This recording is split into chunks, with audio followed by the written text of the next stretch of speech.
नमस्कार, मी राहुल कुलकर्णी. जसा आत्ता मी मुद्दा टॅग केलेला आहे तो मुद्दा असा आहे की राज्य सरकारनं स्वतः जाहीर केलेला की किराणा शॉपी असतील किंवा ग्रॉसरी स्टोअर्स असतील इथे वाईन विक्री करण्याचा जो निर्णय घेतला होता आणि जो दीर्घकाळ वादग्रस्त झाला आहे असं दिसतंय, तो निर्णय घेतल्यापासून तो निर्णय आता बहुतेक पूर्णपणे ज्याला आपण रिकॉल म्हणतो किंवा परत घेणं म्हणतो असा राज्य सरकारनं घेतल्याचं दिसतंय. कारण ज्येष्ठ समाजसेवक श्री अण्णा हजारे यांचं जे सोमवारी राळेगण सिद्धी इथं आंदोलन सुरू होणार आहे त्या आंदोलनाच्या पार्श्वभूमीवरती आधी जेव्हा नगर जिल्ह्यातलं ते काही आढावा असा होता तो श्री दिलीप वळसे पाटील यांचा पूर्ण झाल्यानंतर ते श्री अण्णा हजारे यांच्या भेटीला गेले. तिथं त्यांची काही चर्चा झाली. पण अण्णा हजारे यांनी आपल्या आंदोलनाच्या संदर्भात जे पत्र लिहिलेलं होतं त्याच्या आधीची ती बैठक आहे. त्यामुळं सर्वांशाने त्यात किंवा फार दीर्घ चर्चा या मुद्द्यावरती झाल्या असेल असं नाही. पण त्यानंतर मात्र नगर जिल्ह्याचे जिल्हाधिकारी आणि काही मंत्री यांच्यामध्ये काही चर्चा झाली आणि अण्णा हजारे यांना असं सांगायचा राज्य सरकारने प्रयत्न चालवला आहे. कारण आज त्या विभागाच्या वत्सा नायर ज्या चीफ सेक्रेटरी आहेत त्या काही वेळानंतर अण्णा हजारे यांची भेट घेणार आहेत आणि तिथे अण्णा हजारे यांना असं सांगण्याचा प्रयत्न राज्य सरकारचा आहे की हा जो कायदा आहे हा कायदा आता आम्ही जनतेच्या हरकती आणि सूचना मागवण्यासाठी आम्ही लोकांसमोर मांडू आणि तिथे मग जनतेच्या हरकती आणि सूचना आल्यानंतर मग वाईनचं जे काही धोरण आहे त्या धोरणाची राज्यामध्ये अंमलबजावणी होईल. हाही प्रश्न जेव्हा विचारला गेला राज्यातल्या काही मंत्र्यांना की हे जे तपशील आहेत हरकती आणि सूचनाच्या आधीचे जे वाईन विक्री धोरणासंदर्भातले तर हे तपशील हे राज्यातल्या जनतेसमोर वेबसाईटवरती अवेलेबल असतील का, तर तेव्हा मंत्री महोदयांनी जी दिलेली उत्तर आहे ती अशी की हो हे जनतेसाठी उपलब्ध असेल आणि आत्ता ह्या क्षणाला तरी वाईनच्या संदर्भामध्ये राज्य सरकारचा निर्णय झालेला नाही असं अतिशय स्पष्ट शब्दामध्ये श्री अजित पवार यांनी पुण्यामध्ये पत्रकारांशी बोलत असताना सांगितलं. आता याच्यातून जे दिसतंय ते असं की राज्य मंत्रिमंडळाचा जो 27 जानेवारी 2022चा जी की बैठक क्रमांक 98 आहे त्यातला जो शेवटचा मुद्दा आहे तो मुद्दा हा राज्य सरकारने काय म्हटलं होतं तर सुपरमार्केट वाईन वॉक इन स्टोअरमध्ये शेल्फ इन शॉप पद्धतीनं वाईन विक्रीची संकल्पना. तर राज्य मंत्रिमंडळ असा निर्णय घेत आहे असं राज्य मंत्रिमंडळाने जे म्हटलेलं होतं तर त्या संदर्भामध्ये अद्याप निर्णयच झालेला नाही असं श्री अजित पवार यांनी म्हटलेलं आहे. हा जो तपशीलवार राज्य मंत्रिमंडळाचा निर्णय त्यातला या निर्णयानुसार वाईन विक्री करणाऱ्या सुपरमार्केट आणि स्टोअर्सना शैक्षणिक व धार्मिक स्थळापासून अंतराचे निर्बंध लागू राहतील. परंतु नमुना E4 अनुमतीचे 5,000 इतके वार्षिक शुल्क निश्चित करण्यात आले आहे. मात्र ज्या जिल्ह्यामध्ये दारूबंदी आहे तिथे जरी ते उपलब्ध नसलं तरी वॉक इन स्टोअर्समध्ये आणि सुपरमार्केटमध्ये वाईन विक्रीचा राज्य सरकारने निर्णय घेतलेला होता. आता हा निर्णय आम्ही घेतलेलाच नाही असं राज्य सरकारला का म्हणावं लागलं आणि हा कायदा का नाही आहे हे आधी नीट समजून देण्याच्या प्रयत्नाचा भाग म्हणजे आजचा आपला हा एक्सप्लेनर व्हिडिओ. तो माझ्या हातामध्ये आहे ती Maharashtra's grapes processing industry policy 2001. Industry policy जेव्हा बनते तेव्हा ते राज्याचं धोरण असतो, तो कायदा नसतो. आता जी राज्य सरकारनं थोडक्यात एक आपली सुटका करून घेण्याचा जो प्रयत्न चालवलेला आहे त्याच्यातून हे कायद्याचं प्रारूप आहे आणि ते आम्ही लोकांसमोर मांडू अशी आता राज्य सरकारनं भूमिका घेतलेली आहे. मुद्दा क्रमांक 1 मुळात हा कायदा नाही आहे, ही इंडस्ट्रियल पॉलिसी आहे.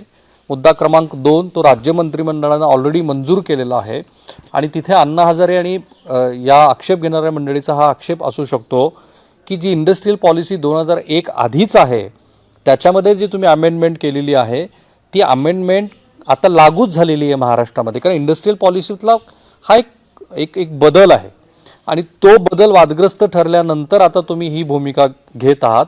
सो यातून असं दिसतंय की ज्याला आपण रोलबॅक म्हणतो त्या रोलबॅकच्या मूडमध्ये राज्य सरकार आलेलं आहे. त्याचं मुख्य कारण असं आहे की ह्या निर्णयानंतर जी एक आर्ग्युमेंट राज्य सरकारच्या वतीने केली गेली होती की ह्या निर्णयामुळं महाराष्ट्रातले जे द्राक्ष उत्पादक आहेत म्हणजे जे वायनरीचे द्राक्ष पिकवतात त्यांना मोठ्या प्रमाणामध्ये फायदा होईल. तर ही जी काही राज्य सरकारची जी बखलाशी होती ती काही जनतेच्या पचनी पडलेली नाही. उलट मला तर असं दिसतंय की जे सत्ताधारी पक्ष आहेत, विशेषतः शिवसेनेचे जे तळागाळात काम करणाऱ्या महिला कार्यकर्त्या आहेत, जे कार्यकर्ते आहेत, त्यांचा या निर्णयाला थेट विरोध आहे आणि त्यांच्या अशा स्वरूपाच्या प्रतिक्रिया वेगवेगळ्या माध्यमामध्ये उमटलेल्या आहेत. दुसरा मुद्दा असा की याला जी काउंटर आर्ग्युमेंट केली गेली की महाराष्ट्रामध्ये इथेनॉल असेल किंवा ज्याला डिस्लरीज आपण साखर कारखान्यातला म्हणतो, जिथून तो मद्यार्क आणि तिथून मग देशी दारू भरारी टाईपचे जे प्रोडक्ट निर्माण केले जातात, त्याचा महाराष्ट्रातल्या ऊस उत्पादक शेतकऱ्यांना किती फायदा झाला, महाराष्ट्रातले ऊस उत्पादक शेतकरी श्रीमंत झाले का, अशी जी आर्ग्युमेंट केली गेलेली होती त्याही आर्ग्युमेंटला राज्य सरकारला प्रत्युत्तर देता आलेलं नाही.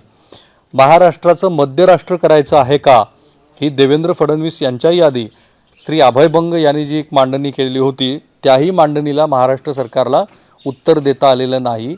एकूण महाराष्ट्र सरकारची ही जी प्रतिमा आहे ती प्रतिमेला कुठेतरी या निर्णयामुळं डाग लागताना दिसतोय आणि म्हणूनच राष्ट्रवादी काँग्रेसचे अध्यक्ष आणि या सरकारचे पायोनियर श्री शरद पवार यांनी अशा निर्णयाला जर सरकारने रोल बॅक केला तर आपली त्याला हरकत नसेल असं सांगितलं होतं. आणि खरं म्हणजे तेव्हाच अंदाज आलेला होता की जे मोदी सरकारच्या कृषी कायद्याच्या बाबतीमध्ये झालेलं आहे की एकीकडे सरकार सांगत आहे की हा कायदा महत्त्वाचा आहे, शेतकऱ्यांच्या उपयोगाचा आहे, माझ्या मते ते उपयोगाचे होतेच, पण इथे जी राज्य सरकारची आर्ग्युमेंट होती की हे सगळे निर्णय म्हणजे वाईन इंडस्ट्रीच्या दृष्टीनं आणि अंतिमतः शेतकऱ्यांच्या दृष्टीनं फायदेशीर आहेत, ते काही लोकांच्या पचनी पडलेलं नाही, हे सरकारच्या लक्षात यायलाच हवं होतं आणि तेव्हा ते लक्षात आलं. हे लक्षात आलं होतंच, तरीसुद्धा त्याच दिवशी जी राज्य मंत्रिमंडळाची जी बैठक झाली त्याच्यामध्ये मात्र हा जो निर्णय आहे हा निर्णय कायम ठेवण्याचा राज्य सरकारने ठरवलं. तर ती जी इंडस्ट्रियल पॉलिसी आहे ती माझ्या हातामध्ये आहे. या इंडस्ट्रियल पॉलिसीचे एकूण 4 पेजेस आहेत, ज्याच्यामध्ये डिक्लेरेशन ॲज अ प्रिफरन्शियल एरिया म्हणजे कुठल्या भागामध्ये वाईन इंडस्ट्री असावी, declaration as a small scale industry की हा जो वाईन उद्योग आहे याला स्मॉल स्केल इंडस्ट्री म्हणून याची घोषणा केलेली होती. कन्सेशन इन एक्साईज ड्युटी, अबकारी करामध्ये वाईन इंडस्ट्रीला काही 2001 साली आपण काही सूट दिलेली होती. कन्सेशन इन सेल्स टॅक्स, नंतर तर GST अजूनही तो अबकारी आपल्याकडे लागूच आहे. वाईन सेल्स लायसन्सेसबद्दल काही त्यांना सूट होती. Wine sale licenses fee, simplification in the systems of license permission for wine production, establishment of wine institute, one window system जे की नेहमीच आपण बोलतो, एस्टॅब्लिशमेंट ऑफ ग्रेप्स बोर्ड आणि facilities of food processing industries, wine production unit, permission for the tourist आणि taxation on imported wine, grapes processing industry, easiness in the control of excise duty department वगैरे वगैरे.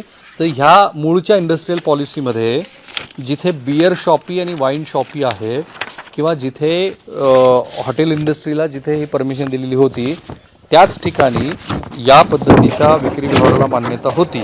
परंतु 27 जानेवारीच्या राज्य मंत्रिमंडळाच्या बैठकीमध्ये या निर्णयामध्ये बदल करून सुपर मार्केट आणि वॉक इन स्टोअरमध्ये ह्याला परमिशन मिळाली. सो माझ्या मते राज्य सरकारच्या एका महत्त्वाच्या आणि जो अतिशय प्रतिष्ठेचा केला गेलेला मुद्दा होता त्या मुद्द्याला एक मोठा ब्रेक लागताना दिसत आहे आणि राज्य सरकारला आपल्या या निर्णयाला रोल आऊट करावं लागतं. त्याचं कारण मी जे आधी म्हणालो ते की श्री अण्णा हजारे यांचं सोमवारपासून सुरू होऊ घातलेलं उपोषण ते थांबेल की नाही माहिती नाही. कारण अण्णा हजारे यांचं असं मत आहे का काही वेळापूर्वी त्यांच्या स्वीय सहायकाशी मी जे बोललो ते की 2001ची जी इंडस्ट्रियल पॉलिसी आहे त्याच्यामध्ये तुम्ही चेंजेस केलेले आहेत, त्यामुळं मुळातच 2001च्या ह्या वाईन इंडस्ट्रियल पॉलिसीबद्दलच आमचा आक्षेप आहे आणि त्यामुळं आम्ही जोपर्यंत आमचं समाधान होत नाही तोपर्यंत आम्ही हा उपोषणावरती ठाम आहोत. तर हा एक मुद्दा सत्ताधारीच पक्षातल्या वेगवेगळ्या घटकांचा असलेला विरोध, विशेषतः आरोग्यमंत्र्यांना सुद्धा या निर्णयाला पाठिंबा देताना मोठी तारंबळ करावी लागलेली आहे. सो एक मोठा आणि महत्त्वाचा निर्णय हा राज्य सरकार रोलबॅक करेल अशी शक्यता अधिक आहे. कारण आता हरकती आणि सूचना आल्या त्या केव्हा मांडल्या जातील, मग त्यावरती काय स्वरूपाच्या हरकती आणि सूचना येतील आणि त्याचं जे सगळं मूल्यांकन आहे ते करून राज्य सरकार काय निर्णय घेईल. त्या दरम्यानच्या काळामध्ये पुलाखालून बरंचसं पाणी वाहिलेलं असेल आणि जे केंद्रातल्या कृषी कायद्याचं झालं तसंच या वाईन, ग्रॉसरी आणि किराणा शॉपमध्ये वॉक इन शॉपमध्ये विक्रीच्या निर्णयाचं होऊ शकतं. सो एक महत्त्वाची डेव्हलपमेंट आहे. याचे राजकीय पदर खूप आहेत. यातून जे राज्य सरकारविषयीचं जे परसेप्शन क्रिएट झालेलं आहे ते परसेप्शन दुरुस्त करण्याच्या प्रयत्नाचा हा एक भाग आहे. सो थांबूया आपण इथे. काय घडलं, कसं घडलं, आंतरविरोध काय आहेत, इनर जे काही पदर दिसतात ते काय आहेत, हे सगळं सांगण्याचा प्रयत्न म्हणजे आमचा एक्सप्लेनर व्हिडिओ. तुम्हाला आमचा हा जो प्रयत्न आहे तो कसा वाटतो ते जरूर कळवा. विषय सुचवा, कमेंट बॉक्समध्ये कमेंट करा. महत्त्वाच्या तुमच्या काही सूचना असतील तर त्या आम्ही पॉझिटिव्ह घ्यायचा प्रयत्न करू. माझं आणि ABP माझं जे सोशल अकाउंट आहे ते फॉलो करायला लागा. मी ट्विटरवरती पण आहे, फेसबुकला पण आहे, यूट्यूबला पण आहे, इन्स्टाला पण आहे. जिथे जिथे तुम्हाला आम्हा सगळ्यांना संपर्क करून काही नवीन विषय सुचवता येत असतील तर ते विषय सुचवा. थांबूया आपण इथे. ABP माझा, उघडा डोळे बघा नीट.